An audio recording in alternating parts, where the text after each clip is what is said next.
저녁 예배를 하나님께 드리시겠습니다.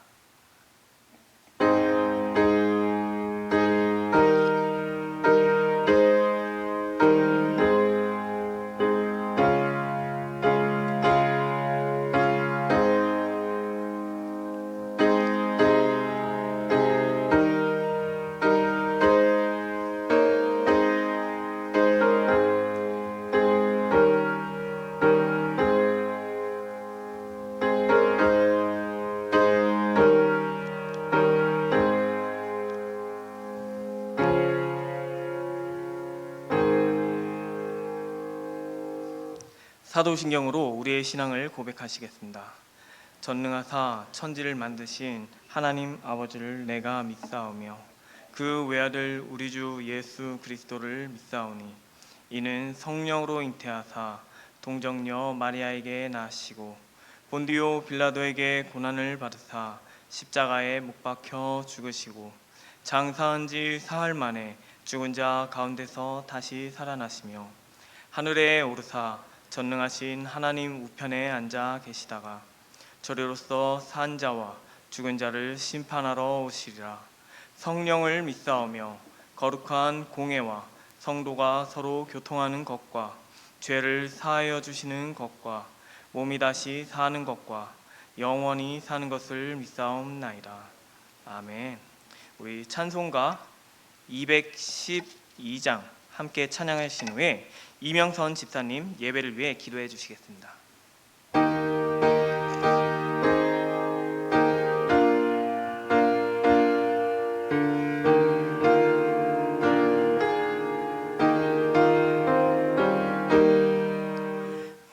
겸손히 주를 섬길 때 괴로운 일이 많으나 구주여 내게 힘주사 잘 감당하게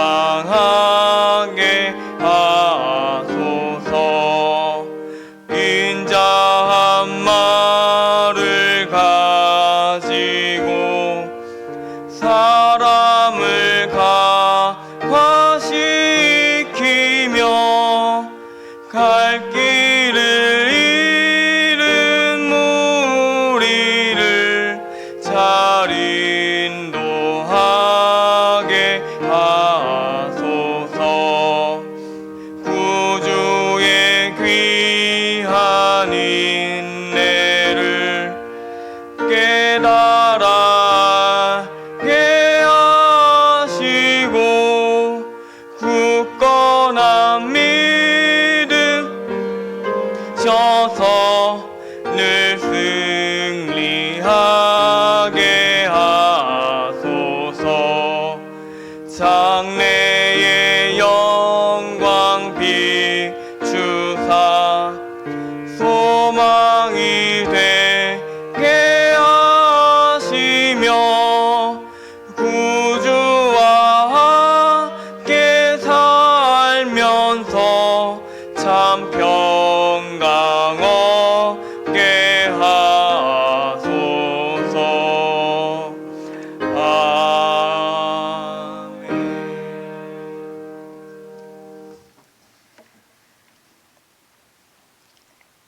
생사화복을 다스리시고 주관하시는 하나님, 우리의 모든 삶 가운데 함께 하시고 하나님 긍휼과 사랑을 베푸시며 선한 길로 생명의 길로 인도하심을 감사드립니다. 이 시간 수요 예배로 하나님 앞에 나와 하나님만 높이며 예배드리게 하시니 또한 감사드립니다. 하나님 말씀과 이끄심 따라 하나님을 신뢰함으로 믿음의 걸음을 내딛기보다 우리의 잣대로 선을 걷고 안주하며 두려움 가운데 숨고 틀 속에 스스로를 결박하며 속박함으로 불순종했던 악하고 게으른 모든 죄들을 회개합니다. 하나님 용서해 주옵시기를 원하며 이제 용기 내어 다시 일어나 하나님의 손을 잡고 선 넘어 하나님이 예비하신 은혜와 일하심을 경험하며 하나님과 함께 걸어가는 한 해 되게 축복해 주옵시기를 원합니다. 하나님, 성민교회가 가정교회로 전환하며 나아갑니다. 조금은 낯설고 불편하고 두려움과 걱정되는 마음이 있지만 삶을 나누며 살아내는 신앙과 영혼 구원을 향하여 성민의 성도들 순종하며 나아갑니다. 하나님 함께 하셔서 주님이 주시는 참 평안과 감사로 채워지게 하시고 목장 모임이 영적 주유소로 세워지게 하셔서 체험받고 나누며 서로에게 흘려보내는 믿음의 삶을 살아내며 생명을 구원하여 제자 삼는 축복의 통로로 세워져서 하나님의 기쁨이 되는 성민의 가족 공동체가 되게 하옵시기를 기도합니다. 하나님, 유치부 어린 심령부터 청년부에 이르기까지 모든 교육부서 모든 심령들을 축복하셔서 성경학교와 수련을 통하여 하나님을 만나며 하나님이 어떤 분이신지를 알고 예수 그리스도의 십자가 사랑을 알게 하셔서 참 생명 가진 하나님의 자녀로 자라나며 세워지게 하셔서 일평생 하나님의 품 안에 거하며 축복의 통로되어 하나님께 영광 돌리는 삶 살게 하옵소서. 하나님, 말씀 전하시는 전도사님 영육간의 강건함 주옵시고 이 시간 생명의 말씀으로 풍성케 채워주셔서 말씀 선포케 하옵시고 말씀 듣는 모든 성도 말씀을 밝히 깨닫고 말씀 따라 삶을 살아내는 신앙으로 열매 맺게 하옵소서. 이 시간 마음과 생각을 사로잡아 집중하여 하나님만 높이며 예배드리길 원하며 우리의 생명 대신 예수 그리스도의 이름으로 감사드리며 기도드립니다.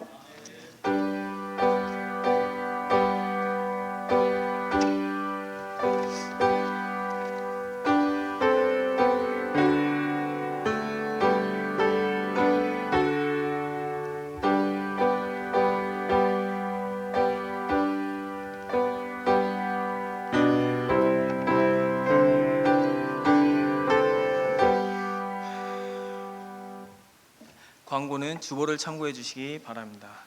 지금 1월 20일부터 가정 및 사업장 신방이 시작되었습니다. 게시판에 혹시 아직 자리가 많이 비어 있으니 신청하지 않으신 성도님들은 많이 신청해 주시기 바랍니다. 청소년부 겨울 수련회가 이제 내일부터 시작됩니다. 내일 10시에 시작한다고 하는데 오늘까지도 우리 성도님들이 함께 기도해 주심으로 우리 청소년부 아이들이 정말 하나님 앞에서 영혼을 구원하고 제자 삼는 멋진 그런 인생을 살아갈 수 있도록 함께 기도해 주시기 바랍니다. 나머지 광고는 주보를 참고해 주시기 바랍니다. 오늘 함께 나누실 말씀은 마태복음 7장 12절 한 절의 말씀입니다. 제가 가진 성경으로는 신약 10페이지입니다. 마태복음 7장 12절 말씀.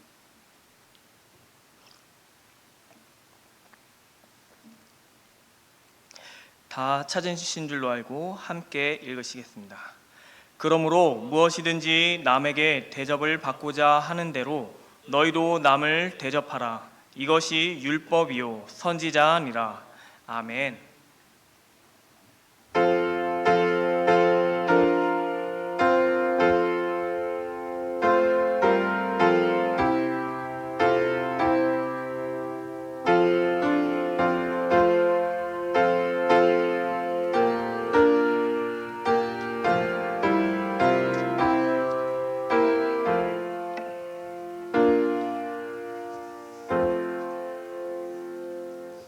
들으신 예물을 위해 기도하겠습니다.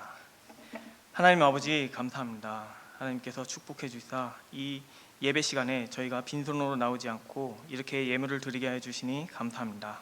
주님, 이 예물이 지금 겨울을 이제 연초를 맞이하여 많은 곳에 쓰임될 때에 주님의 영광이 나타나게 하여 주시옵소서. 가깝게는 저희 교회가 다음 세대를 위한 수련회와 성경학교를 준비하는 가운데 있습니다. 주님, 이 물질이 저희 다음 세대 아이들을 위해 정말 유용하게 잘 사용되어지는 가운데 아이들이 하나님 앞에서 반듯하게 멋지게 잘 자라날 수 있도록 주님 은혜를 내려 주시옵소서. 감사드리며 오직 살아계신 우리 구주 예수 그리스도의 이름으로 기도드립니다. 아멘. 할렐루야. 아멘. 오늘은 저와 황금률의 이해라는 제목으로 함께 말씀 나누시겠습니다. 오늘 본문 말씀은 너무나도 유명한 말씀입니다.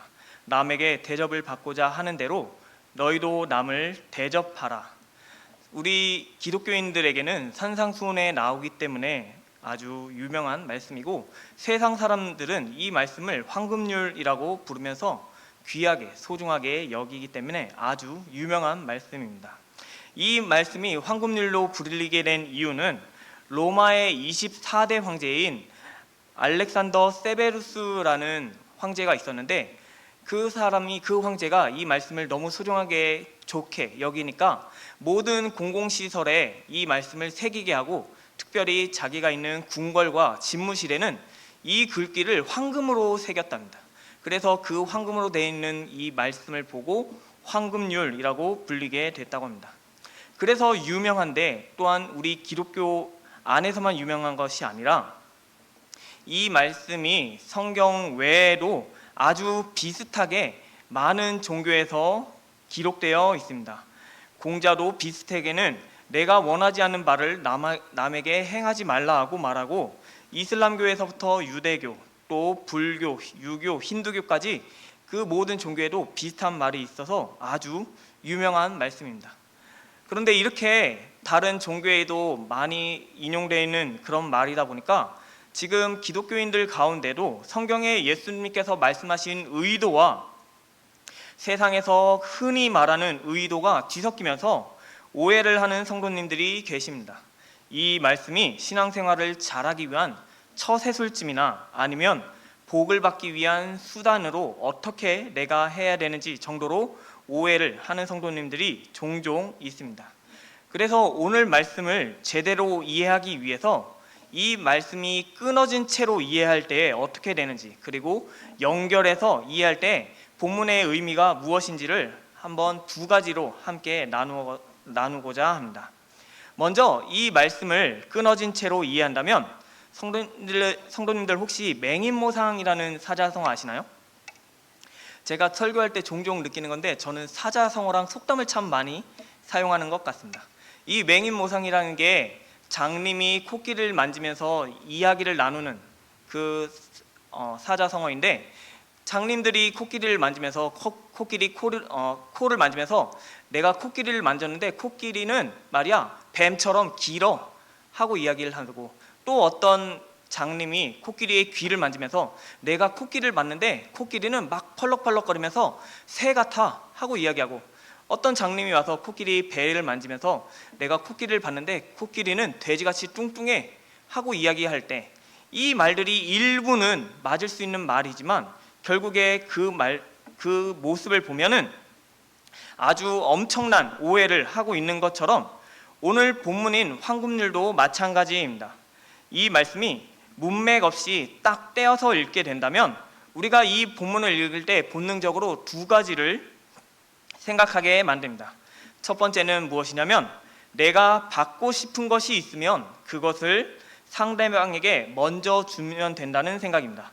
그리고 이거와 이어서 따라오는 생각이 있는데, 두 번째 생각은 남에게 대접받을 생각이 없다면 그 사람에게 굳이 대접해 줄 필요가 없다고 생각하는 것입니다. 이 두 가지의 생각은 결국에 대접하는 것이 투자이고 거래라고 생각하는 것입니다. 내가 이만큼 했으니 너도 이만큼 내놓으라고 하는 무언의 압박과 같은 표현입니다. 이렇게 되면 우리가 본능적으로 계산을 하게 됩니다. 내가 대접받고 싶은 대로 남을 대접했으니까 내가 지금 나중에 대접을 받으려면 미리 보험을 들듯이 옆에 있는 사람에게 앞에 있는 사람에게 잘 대해주는 것입니다. 우리 드라마를 보면 종종 비슷한 상황을 보게 되는데, 드라마에서 내가 처음에 무시하던 친구인데 시간을 지나고 보니까 나중에 아주 잘 나가서 출세하는 그런 식의 드라마 혹시 보신 적 있나요?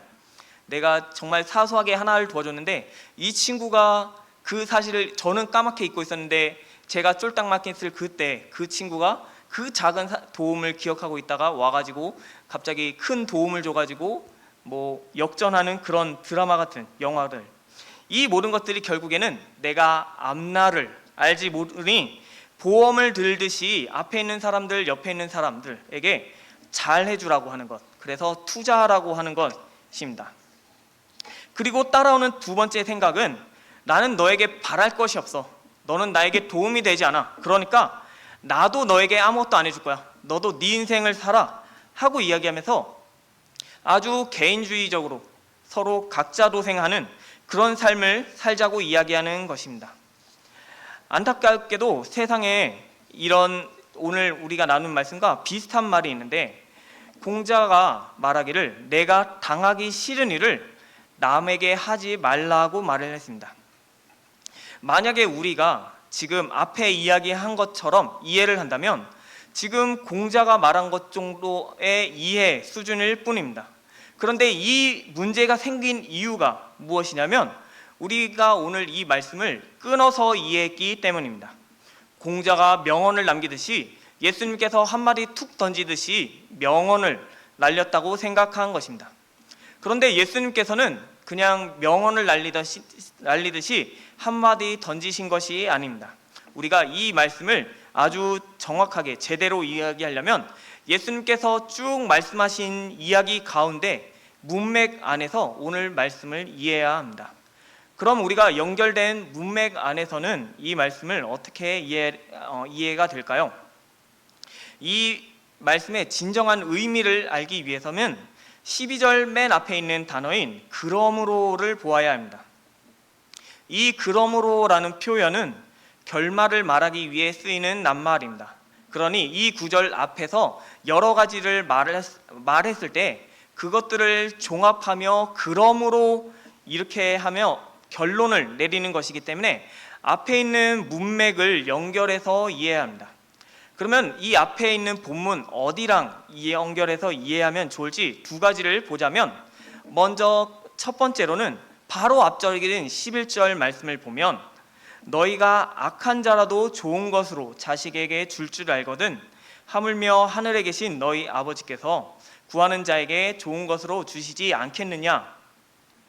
이 말씀 이어서 생각한다면 하나님께서 채워주실 텐데, 하나님께서 구하는 자에게 좋은 것으로 주지 않겠느냐, 하나님께서 채워주실 테니까 걱정하지 말고 남에게 대접받고자 하는 대로 그냥 대접해라, 하나님께서 채워주실 거다 하는 생각이 들 수도 있습니다. 그런데 이 11절 말씀은 우리말 성경에서 글을 자연스럽게 이어지게 하기 위해서 생략한 말이 있는데, 원문에 보면은 이 11절 앞에도 그러므로라는 단어가 있습니다.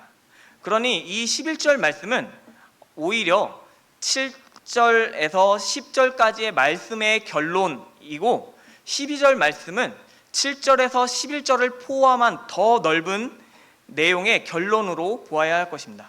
그래서 두 번째로 연결할 방법은 무엇이냐면 산상수훈의 전체와 연결하는 것입니다. 예수님께서 마태복음 5장 17절에 이렇게 말씀하셨는데, 우리 화면을 보시면서 함께 읽어보면 좋겠습니다. 함께 읽으시겠습니다. 내가 율법이나 선지자를 폐하러 온 줄로 생각하지 말라. 폐하러 온 것이 아니요 완전하게 하려 함이라. 예수님께서 오늘 율법과 선지자를 완성하러 오셨다고 합니다. 그리고 우리가 오늘 읽은 본문인 7장 12절 끝에 보면은 이것이 율법이요 선지자니라고 하십니다.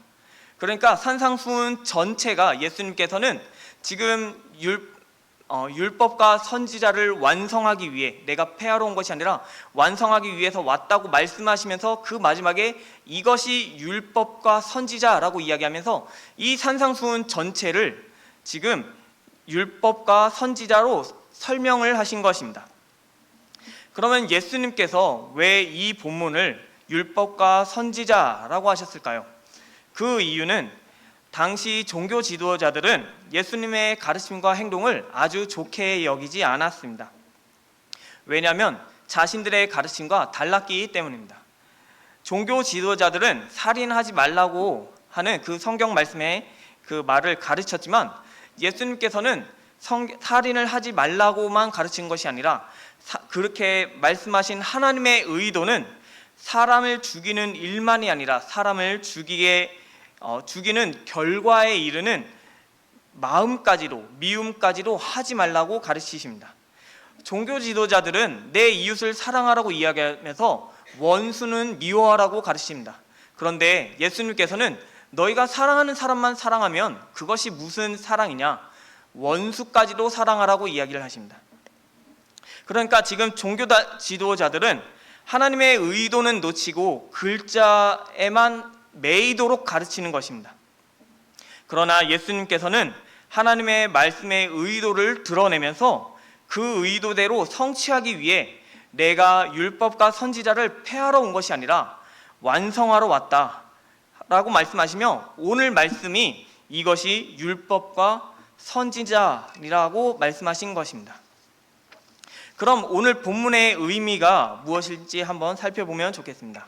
오늘 말씀 가운데 대접이라고 하는 표현 때문에 어떤 분들은 남에게 선물을 주거나 음식을 사주는 일로만 생각이 들 수도 있습니다.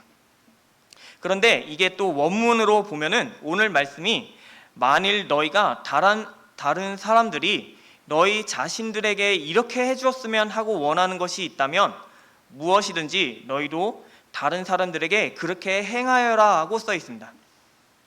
그러니 이 말씀은 남에게 요구하는 것이 아니라 내가 단지 그냥 그렇게 행하라고 말하는 것입니다.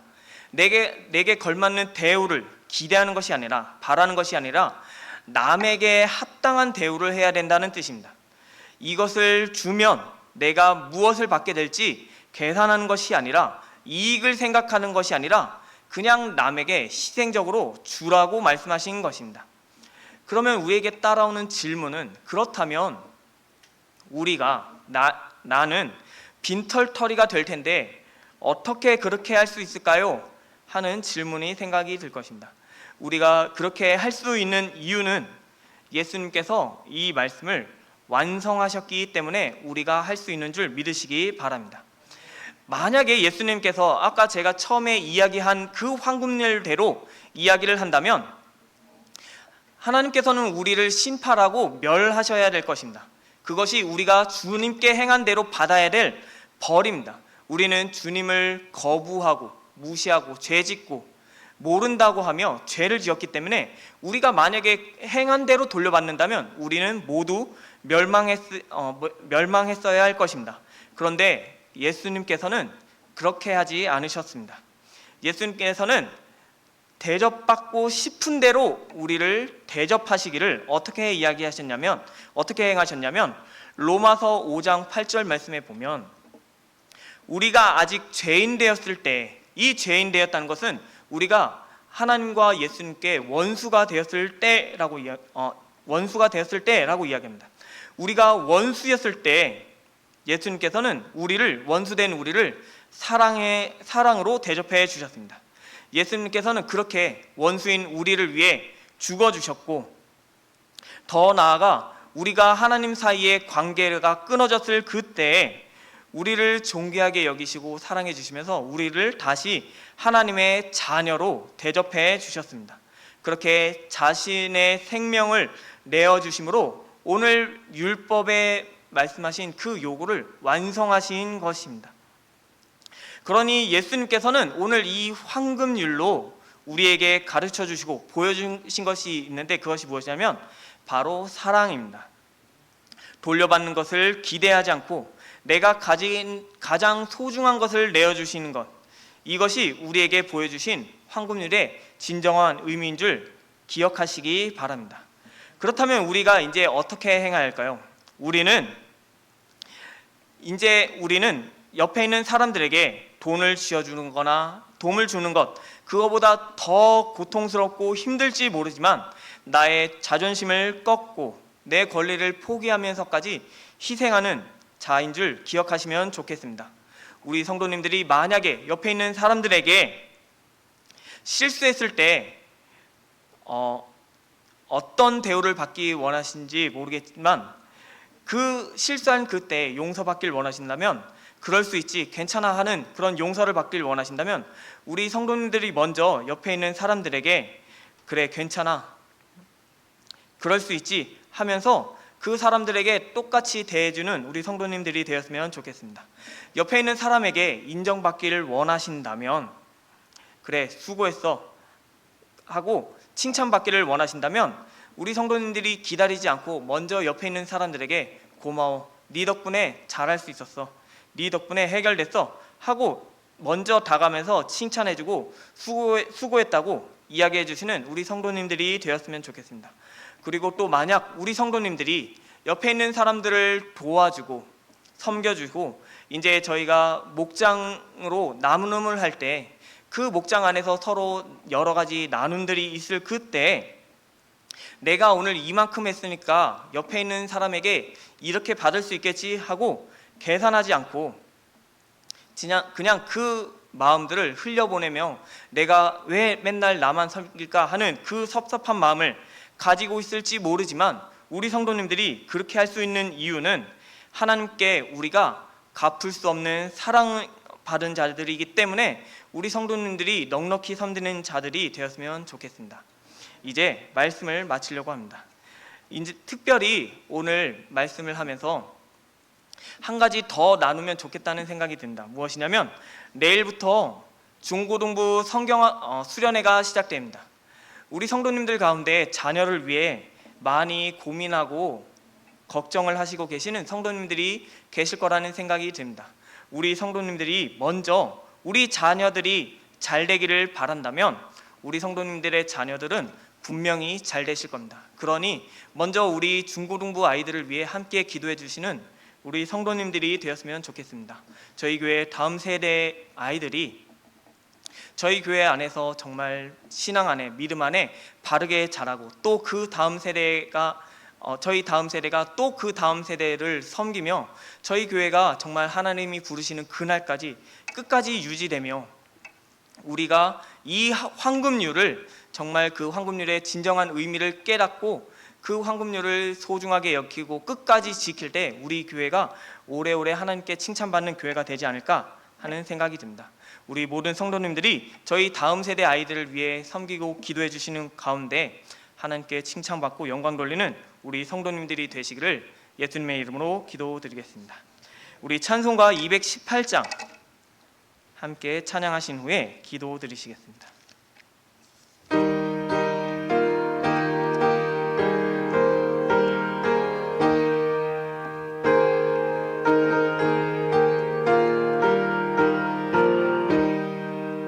내 마음과 정성을 다하여서 주 너의 하나님을 사랑하라.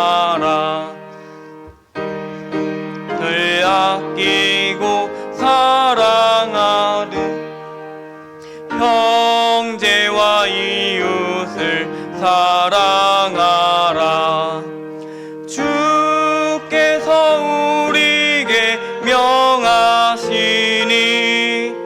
그 명령 따라서 살아가리.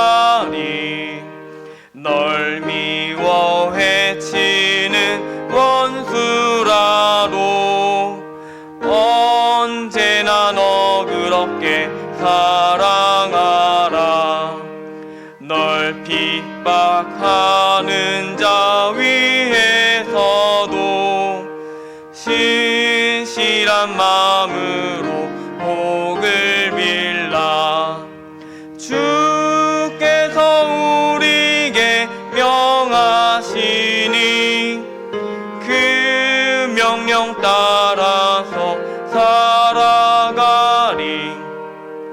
나 항상 주님을 멀리하고 형제를 사랑하지 못하였다. 이러한 죄인을 사랑하사 주께서 몸 버려 죽으셨다. 속죄의 큰 사랑 받은 이모 내 생명 다 바쳐 충성하리. 아멘. 이 시간 오늘 함께 나눌 말씀을 생각하며 기도하시면 좋겠습니다.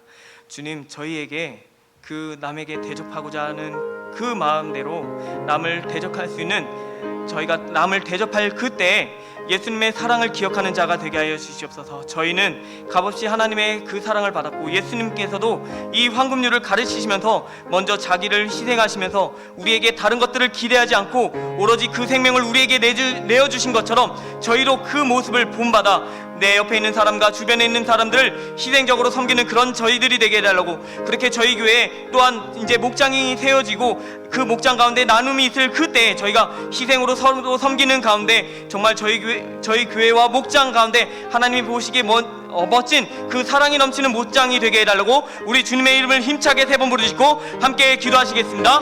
주여 주여 주여. 사랑과 은혜가 풍성하신 하나님 아버지 감사합니다. 오늘 말씀으로 저희를 가르쳐 주시니 감사합니다. 주님, 저희들은 연약하여 이 세상에서 만을 덮고 섬기는 그때에 정말 세상의 그 유혹대로, 세상의 가치대로 제 마음 가운데는, 저희 생각 가운데는 먼저 계산하고 나에게 돌아오는 이익이 무엇일지, 나에게 떨어지는 것은 무엇인지 그것을 계산하는 가운데 남을 대접하고 그렇게 저희가 서로 손해보지 않는 그런 삶을 살아갈 때 주님, 저희들의 부끄러운 모습을 용서하여 주시옵소서.